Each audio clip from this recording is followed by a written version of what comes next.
Waiting for his camera to start recording. There we go. Okay. So we're back for our next volume of the Spiritual Gumbo, and we're going to call this one Understanding Levi. There's a small snippet we're going to get ready to read in chapter 6 here, and we're going to do a brief overview of everything. And here in the next, we'll have to get through most of the Exodus before I do another review. Because if I stop in the middle of it, or if I have to get till they're in the wilderness. You understand what I'm saying? We have to get all the way there, and then we'll do like a full hour review. We'll figure it out.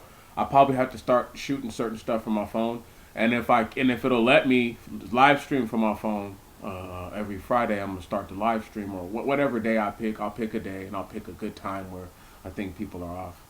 But check this out. So we leave out of chapter 5, right? And what happens in chapter 5 is that pretty much they start to initiate the plan of freeing the children of Israel. And what happens is that Pharaoh is indignant, he's vehement, and he feels a certain type of way because he's like, who are these guys to come up in here and say, let me take all my people and go 3 days, a 3 days journey into the wilderness, right? Okay, and then go sacrifice to our God. He's like, clearly they got too much time on their hands if they're worried about that. So he just upped the workload on them. Something ridiculous. It was ridiculous. It was crazy. Didn't give them straw to make their bricks with. Had to go collect their own straw. And then he maintained the quota. I'm going through something similar like that right now, but it's okay. Trust me, it's all right. It's all right. It's all right. Check this. It's all that happens. Moses is like, he's approached by the people, the elders, and they pretty much put the flex on him. So Moses turns and he's like, hey Lord, check this out. Why did you send me here again? And what are you exactly going to do to Pharaoh? And he pretty much answers in tandem, like saying, like, just chill and watch what I do to this man. And I actually sent you here to free my people. You see, and now understand, before Moses even gets to this point, he had already made the Lord angry, very angry. Let's just go ahead and move on. Verse 1 of chapter 6. And the Lord said to Moses, now thou shalt see what I will do to Pharaoh. For he shall send them forth with a mighty hand, and with a high arm he shall cast them out of his land. And God spoke to Moses, and said to him, I am the Lord, and I appeared to Abraham, and Isaac, and Jacob, being their God. But I did not manifest to them my name, the Lord. And that could be Jehovah, it could be the Tetragrammaton, YHWH, and all the other so-called letters are supposed to be there. It could be a plethora of things. Anyway, let's keep pushing. And verse 4, and I established my covenant with them, being Abraham, Isaac, and Jacob, to give them the land of the Canaanites. Isn't that funny? The people who were supposed to be servile, right? Those people. Noah cursed them to be servile. Remember that. Verse 5. Or excuse me, middle of verse 4. The land wherein they sojourned, in which also they dwelt as strangers. And I hearkened to the groaning of the children of Israel, the affliction with which the Egyptians enslaved them. And I remember the covenant with you. Or the covenant.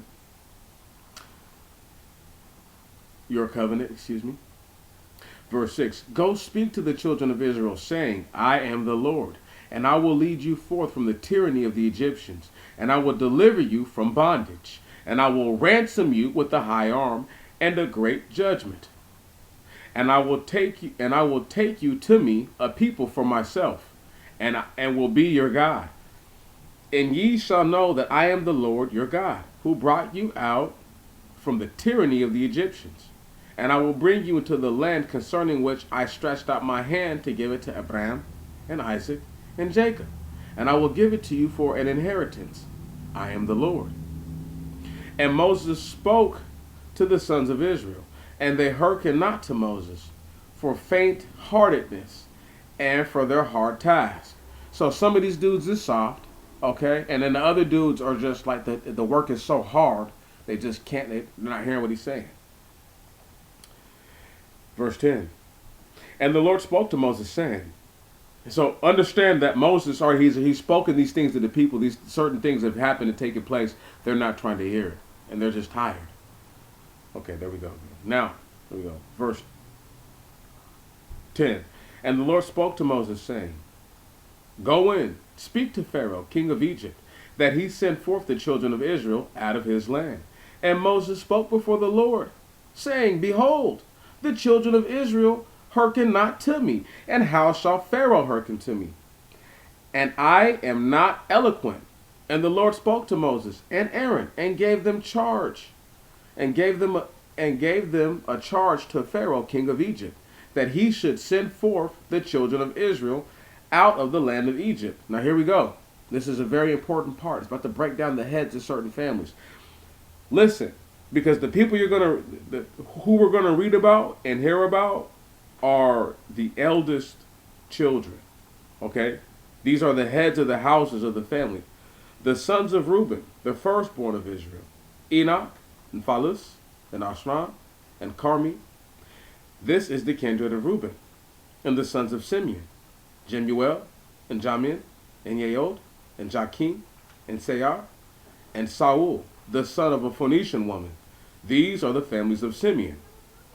And these are the sons of Levi, according to their kindred, Getson, Kath, and Merari. And the years of the life of Levi were 137 years. And these are the sons of Getson, Lobeni, and Simei, the houses of their family. And the sons of Kath, Ambram, and Isar, Chebron, and Oziel. And the years of the life of Kath were 133 years. And the sons of Merari, Muli, and Omusi. These are the houses of the families of Levi, according to their kindreds. Hold on, listen. And Amram took to wife Jochebed, the daughter of his father's brother, and she bore to him Aaron and Moses. So Amram, okay, is a son of Getson, right on.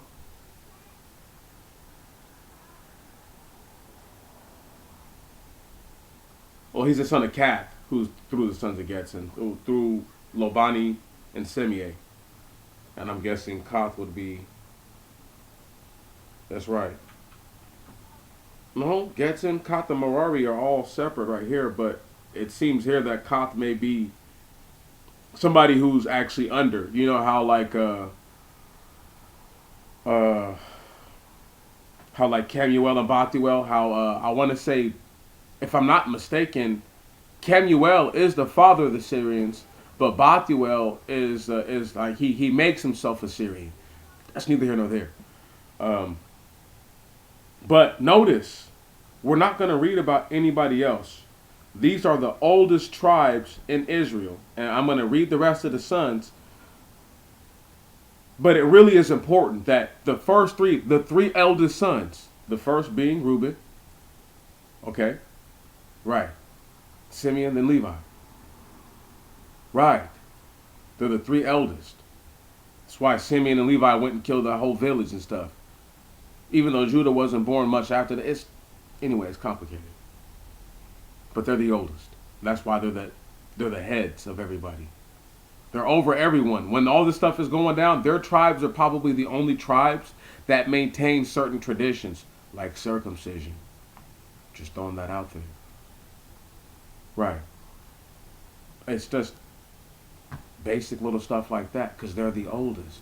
So they don't feel as pressed to do certain things, and they taught their children these ways. It really does matter, the birthing order, and then the children that they seed after that. That is a very important thing. Where are we at? Verse 20. And Abram took to wife Jochebed, the daughter of his father's brother, so his cousin. And she bore to him Aaron and Moses, and Miriam their sister. See right there, that's the part I'm trying to tell you all about.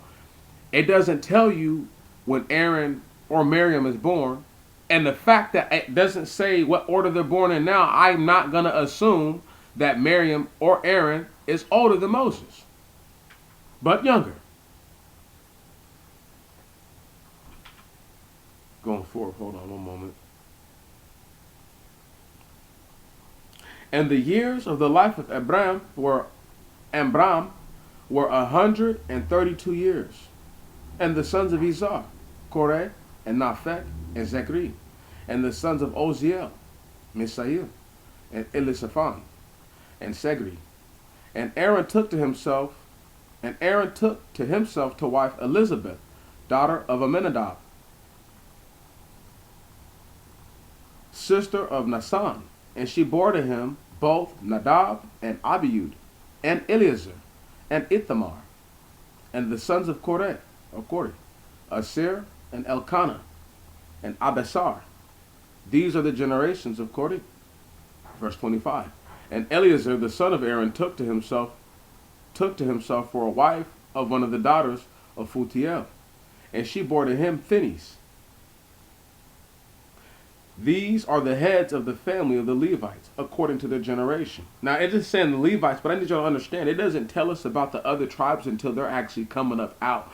And in the book of Numbers, it gets really specific, but you have to know that it tells us about those three because they're the oldest. That's basic. That's basic. There's nothing else really to it other than that. And being the oldest tribes, they practice the ways more than likely than all the other younger tribes. That's just something to think about.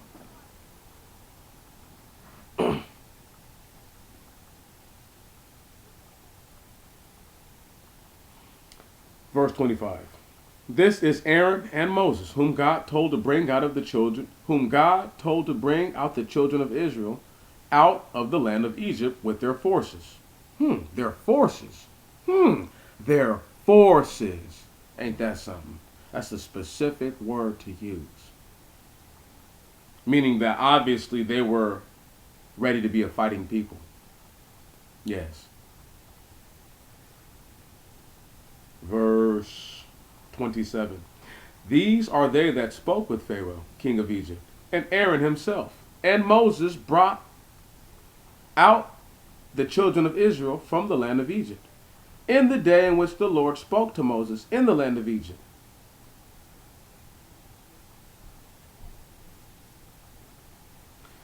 They're saying that these are the people that spoke with them, Aaron and Moses, and some of the other people, right? Okay. The day that they actually took them up out of Egypt, that's what happened. See, once again, that's that space and time talk. Rock with your boy. And do you understand how this is like giving us insight to Levi? He was such an important character, apparently, and he lived to be 137. You have to realize his father lived to be 147. So you live 10 years less of the lifetime than your father lived. Mind the fact that you were born when your father was like 60, right? So your father only lived roughly 88 years or something like that. 87 years after you were born. So you're 87 when he passes. You live another 50 years potentially. That's just rough math right there. You see what I'm saying? You have to be able to do that kind of math and understand the longevity of these people, and then understand what I mean by they're an elder tribe. So they're older. When they had their children, they taught their children a certain way. Everybody doesn't teach their children all the same things, even if they're brothers and sisters. So we have to respect the fact that once their tribe started to grow and certain things they practiced became normal to them.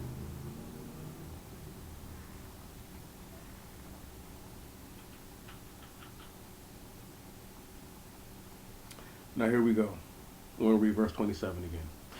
These are they that spoke with Pharaoh, king of Egypt, and Aaron himself, and Moses brought out the children of Israel from the land of Egypt, in the day in which the Lord spoke to Moses, in the land of Egypt. Then the Lord spoke to Moses, saying, I am the Lord. Speak to Pharaoh, king of Egypt, whatsoever I say to thee. And Moses said before the Lord, Behold, I am not able in speech, and how shall Pharaoh hearken to me? Verse 1 of chapter 7, before we get ready to cut it out.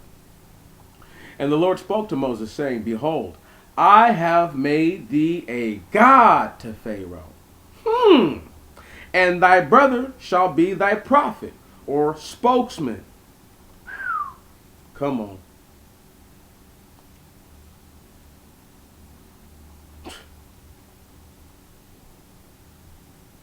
And thou shalt say to him all the things that I charge thee. Verse 2. And Aaron thy brother shall speak to Pharaoh, that he should send forth the children of Israel out of his land. And I will harden the heart of Pharaoh, and I will multiply my signs and wonders in the land of Egypt, and Pharaoh will not hearken to you. And I will lay my hand upon Egypt, and I will bring my people, the children of Israel, with my power out of the land of Egypt, with great vengeance. And all the Egyptians shall know that I am the Lord, stretching out my hand upon Egypt. And I will bring out the children of Israel out of the midst of them. Stop right there, and we're getting ready to end on this note. This is going to be a beautiful note. Do y'all remember when Jacob had passed up the encampment of the angels? Y'all remember that, right? Think about the plagues of Egypt before we get there. Think about it. Spiritual Gumbo. Out.